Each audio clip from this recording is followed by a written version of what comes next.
Hey everyone, and Sunir, I might need to grab you there to get the clicker. Perfect.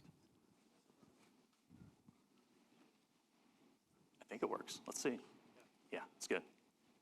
Perfect, thank you. Nice to see everyone after so long. My name is Bryn. I'm the co-founder and CEO of PartnerStack, and PartnerStack, our mission is to change the way the world sells software. So we're gonna go on a little bit of a journey here today. Taking us back to 2015 when we built a company and ultimately that company failed. But it was when we built the company, the lessons that we learned coming out of it were really important. They're critical to the success that we've had at PartnerStack today. And then we're gonna end the session with just some big questions that we've been asking ourselves because we know you've been asking yourselves these. So let's rewind, 2015. My co-founders and I, fresh out of university, and we decided that we're gonna build a collaboration platform. And this collaboration platform was like Slack, except for nonprofits, which is to say it was Slack except worse in every way. It was incredibly challenging, but lots of lessons learned. But we really were on the outside looking in. We'd never worked at a software company before, we'd never worked we'd never done anything. And so we applied to every single business incubator. We talked to every single investor all over the world, and everyone said no. So I could tell you that we were bootstrapped because we wanted to be, but that was certainly not the case.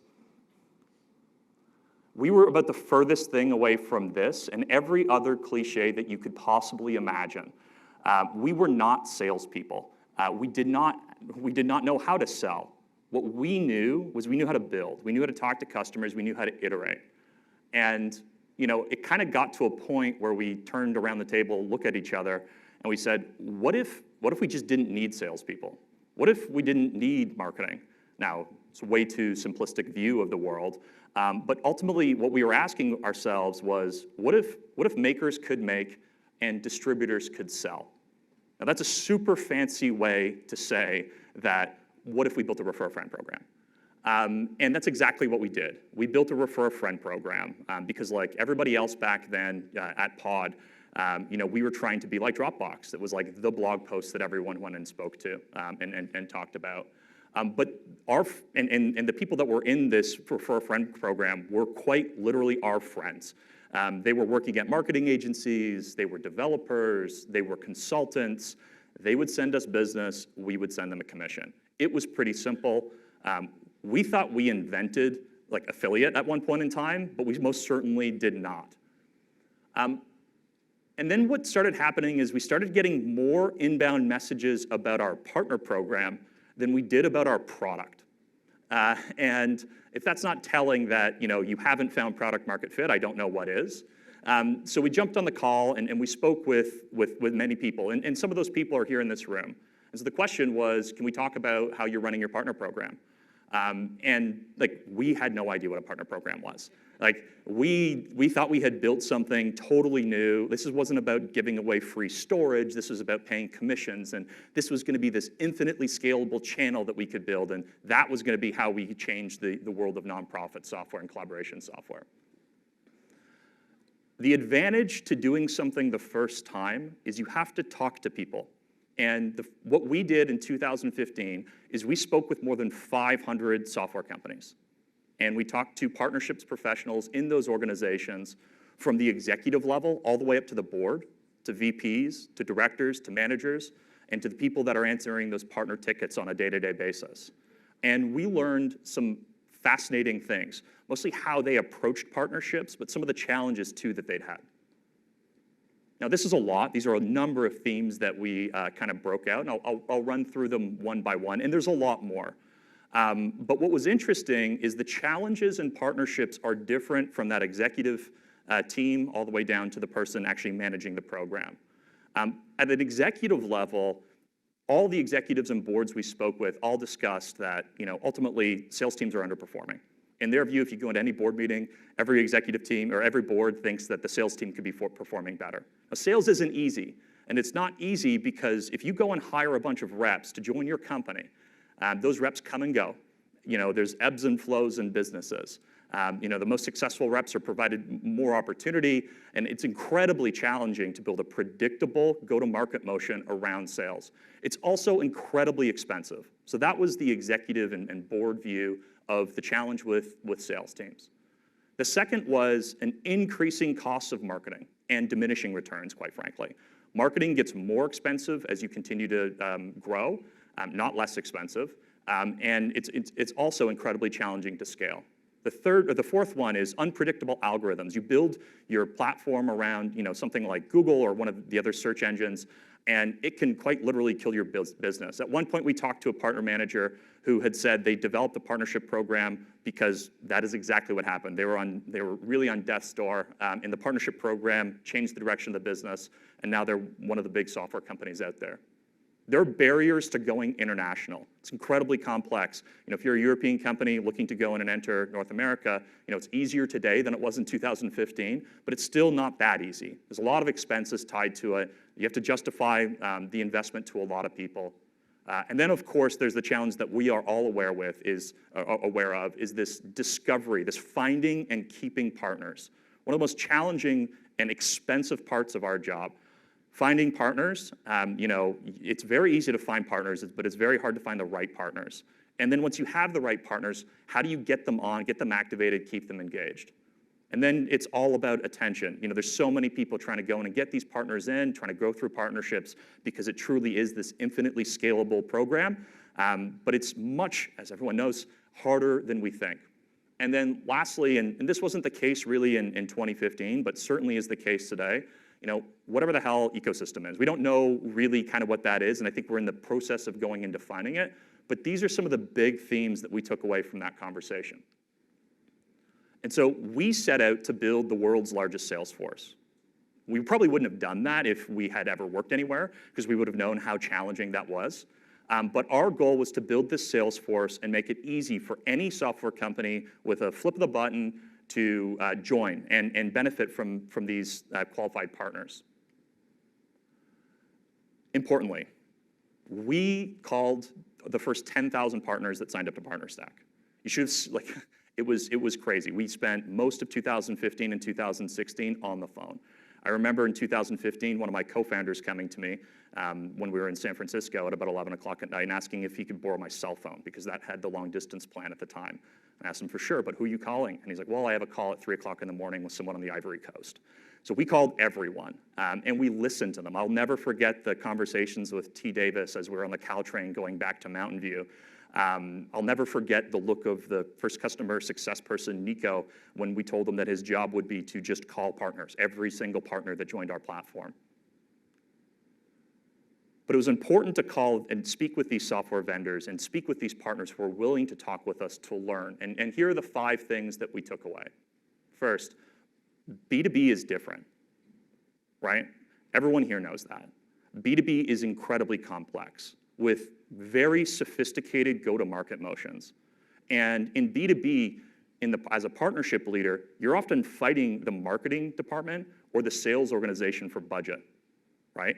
So it is important that you can show an ROI in a reasonable period of time to justify further investment. In partnerships in B2B, it's important to be able to track the life cycle of the success of your partners and to give your partners the transparency of the value that they're in fact creating. B2B is very, very different. The second thing, and I went back and forth in my head whether this should really be the first thing, but partners need to come first. The most successful programs, partners need to come first. And it's one thing to say that we put our partners first. It's another thing to make decisions on a daily basis.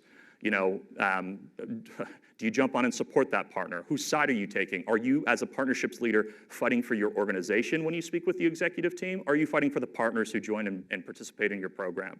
Are you asking your partners what they need to be successful? Or are you telling them what they need to be successful? Your partners know. Let's keep in mind, your partners, these people are not paid a salary to work with you, right? I don't think many of us would be here today if that was the case, if we weren't paid for the job that we went and did. So it's very important to keep and stay engaged and be speaking with your partners and to always put them first. The third thing, and this goes in line with putting partners first, you have to standardize portals. You have to standardize the partner experience. There's nothing more frustrating as a partner that if I join 6 programs and I have 6 different portals with 6 different workflows, with 6 different ways to be trained, with 6 different incentive structures. Every time I go and submit a lead, those are 6 different flows that I need to manage. And remember, I do not receive a salary for doing any of it. I get value for driving value for my clients as a partner. And so you need to standardize and make it successful. Custom portals work in some cases very well for vendors, but they do not work for partners. Fourth, you are not Salesforce. You're not Microsoft. You're not Spotify. You're not Airbnb. These are incredibly large organizations with incredibly long time horizons that need to make investments early days that pay off months and years down the road. So if you are going to make the same type of investment that Salesforce is, you better have the same timeline that Salesforce has. And you better have the same resources that Salesforce has. What is important in partnerships for 99% of the people in this room is that we can launch, we can iterate, and we can learn, and then it allows us to go back and grow again. B2B is about layering new partner channels on top. Don't do it all at once. Keep it simple, because Salesforce definitely does not keep it simple. And then number 5, actually having run a partner program was incredibly important. I don't think we learned until we launched our own partner program how hard it is to grow through partners. So partnerships is PartnerStack's primary go-to-market. We use our platform to go and grow through it, and the things that we've learned in the day-to-day, the challenges that are coming in, the emails, the requests that we get, and there are a lot. That has impacted more of our channel strategy, our partnership strategy, the way that we build product than anything else. Okay, so to summarize, the needs to B2B are very, very different from B2C. And you need to be able to reward partners, you need to be able to provide transparency, and you need to meet your partners where they are. Partners want a consistent experience. Everyone knows what it's like jumping onto a new cell phone or whatever. It's so hard to figure out someone's cell phone because of the way they have it configured. You want to remove barriers to your partner's experience to allow them to ultimately drive value. You don't want to put barriers in place. And then lastly, you are not Salesforce. And fortunately, you don't need to be. We've democratized building out some partnerships through our products and portals, and there's been a slew of other companies that have come on market to improve this and to enable companies to get to market faster through partnerships. But do not take the recommendations that Salesforce has, because you are not Salesforce. ROI matters. You are in a battle for resources as a partnerships leader. You need to justify all expenses, all investments to your executive team. And speed is of the essence. So after we've gone through that, our journey at Pod, the lessons and takeaways that we had from talking to those first 500 vendors and calling those first 10,000 partners, we're still asking ourselves some really, really big questions. Number 1 is, what happens when salespeople realize that they can earn a bigger living not being salespeople, but rather being independent consultants and being partners themselves? People aren't buying one piece of technology. They're buying stacks of technology today. And salespeople know how to sell that stack. If you are a person at PartnerStack, you know that what complements PartnerStack. You know how to go in and sell it. Salespeople are going to wake up to this, and they're going to realize that these partners have a great living, and salespeople can do the exact same thing. And so, we believe in the future that salespeople will be partners. Number 2, what if affiliate isn't just a business model, but it's rather technology? And I know that this is kind of, maybe a little bit needs to be unpacked here. The reason we built PartnerStack and in our Refer a Friend program built it around, generally like affiliate as a first go-to-market motion, is because affiliate is an incredibly effective tool at tracking lead signups and sales, at tracking the life cycle of vendors, and providing transparency over to the partners. And we believe that's true. It's how we built our business. First, it's about affiliate, then it's about referral, then it's about reseller. Everyone's heard us talk about the partner pyramid. But what if affiliate could be even more, right? Generating links is pretty easy. What if affiliate is the fastest way for you to get listed in marketplaces, both public and private? What if affiliate is a way for you to connect into your own partner's CRM? All of these things are possible, and we're going to be really excited to talk about what this looks like and the direction that this is going, because the reality is affiliate is distribution and should be able to power it without the engineering resources required that are currently required. And then the third point, what if the decade, everyone's talking about this decade of partnerships and how we're in the middle, or how we just started this decade of partnerships. We actually believe the decade started way back in 2015 and even before that. Now, decades don't end inside of these growth engines. They just keep going up and to the right. But what's important is that you learn from the early part of the decade to apply new lessons to open up new channels that makes you grow faster. You cannot repeat what worked in 2015. You have to be doing something new, because we did. So thank you so much. Thank you everybody at the CSA for organizing the event. Sunir, thank you for going first. It's not easy after 2 years of being behind Zoom cameras. And I just want to last mention, tonight we're super excited to host the party. We're going to have lots of games, a caricature artist. I don't know if they'll be able to fit my head on the screen, but they'll do their best. And then tomorrow night we have a boat. So come by our booth. We're going out on a boat. If you're interested in going on a boat, come by our booth, get signed up, and we'll have some fun. And looking forward to speaking with everyone here. Thank you.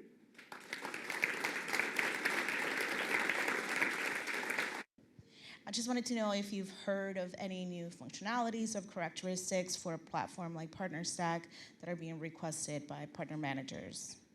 Yeah, so I think that it depends on the size and scale of your company, right? If you're looking to launch a program, the most important thing is get a portal up and running.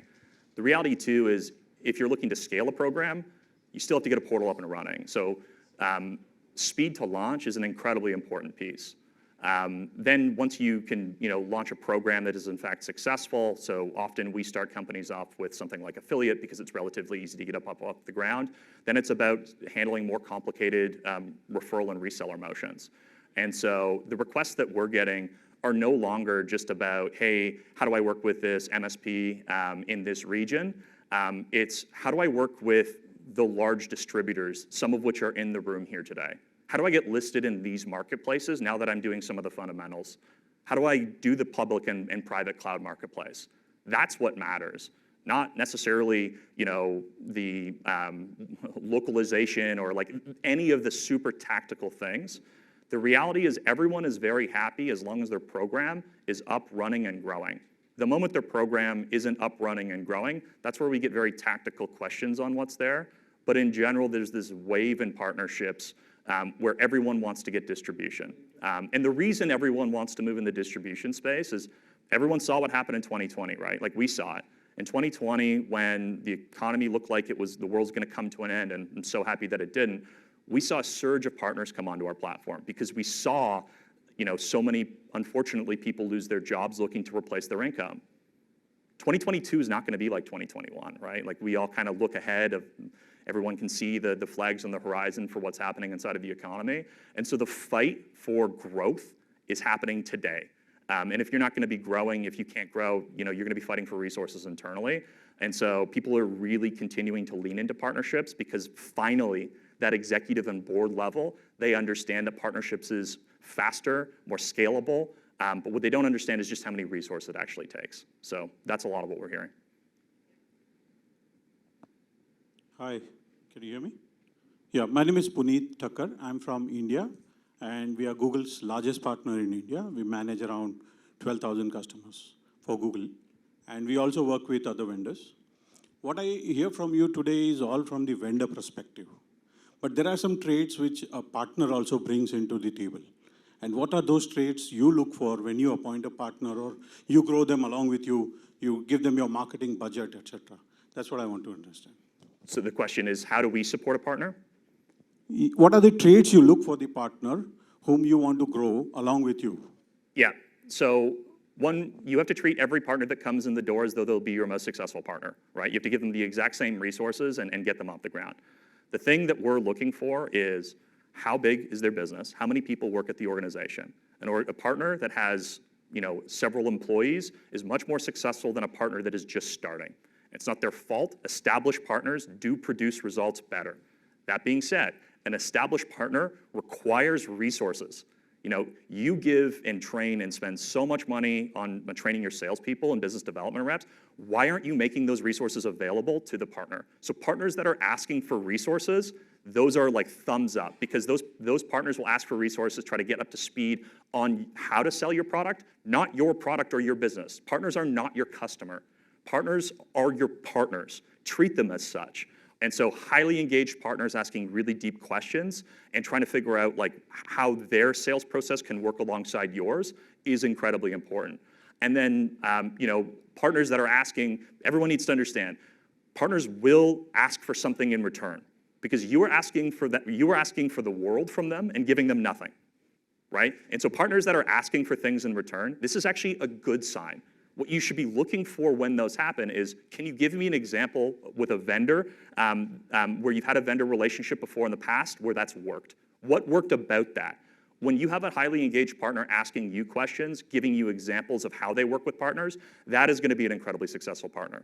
Not that the one-person shop cannot be successful, but you need to distinguish between a low maturity partner and a high maturity partner. And you need to know that there's different investments required right across the curve. A low maturity partner is all about educating, ramping, supporting them on their journey, and accepting that the reality is they might not perform. Most of them don't. In that mid and high maturity, there's more complex processes that are put in place, and you need to be able to meet that partner for where they are, because it's very likely that high maturity partner is way further along the path than you are. We look at many of the distributors and MSPs globally, and these are highly mature organizations that are managing things like 1,200 customers. They know how to go to market. Just ask them and work with them on it. So those are some of the things that we look for. And then the last point is you need to be looking for when there is a successful partner and for why they dropped off. Those are some of your biggest lessons. You're going to screw up. Everyone does. We have. What was the drop-off? Do a retro, the same way as you do a retro when someone leaves your company. Treat a partner like they're an employee of your company, but understand you are not paying that employee. That's a huge disconnect for what I think that we have here today. So you have to drive real value to that partner. Thank you for the question. Yeah, sorry, the question was, have you seen any frameworks that help you better assess the maturity of a partner at the early stages so that you can better score them or evaluate them, and sort of 80-20 principles there? Is there anything like that? Yes, and I'm happy to kind of go into it. But the other framework that's really important is just an understanding that you're managing a funnel. A certain percentage of the partners will go through every stage of the funnel and come out the end. Everyone here, it's not an 80-20 rule in partnerships. It's really a 90-10. But what we look for is total size of company, total approximate revenue range, right? Understanding of who their core customer is. You're looking for a partner, ideally, that has the same customer type over and over. If a partner is managing a relationship with a Fortune 100 company and is also managing their local dental office, it's probably not a great partner, because they're going to be customizing solutions for what's there. Not that it can't happen, but that's not something that we would suggest. So some predictability that ends up being there. And then the other best thing is can you walk me through a case study? Can you introduce me to a vendor that you work with now that would be open to the conversation that might actually complement my product? Because if they can help you do that, that's often why partners are going and reaching out. They can understand it in detail, why it worked, how it worked, and really unpack what's there. And then it's ultimately your responsibility to make them productive. But you do need to treat it as though it's a pipeline. There will be large drop-off at every single stage, but those are the primary questions that I go and look for. And then the other thing is, what do you need from me? If the partner cannot tell you what they need from you, you're going to waste each other's time. But you have to ask, what do you need from me? Most people aren't asking. And you also have to be okay to say, I can't do that because. And those are the productive conversations that need to occur. Thank you for the question. Fantastic. Bryn, great. Thank you very much.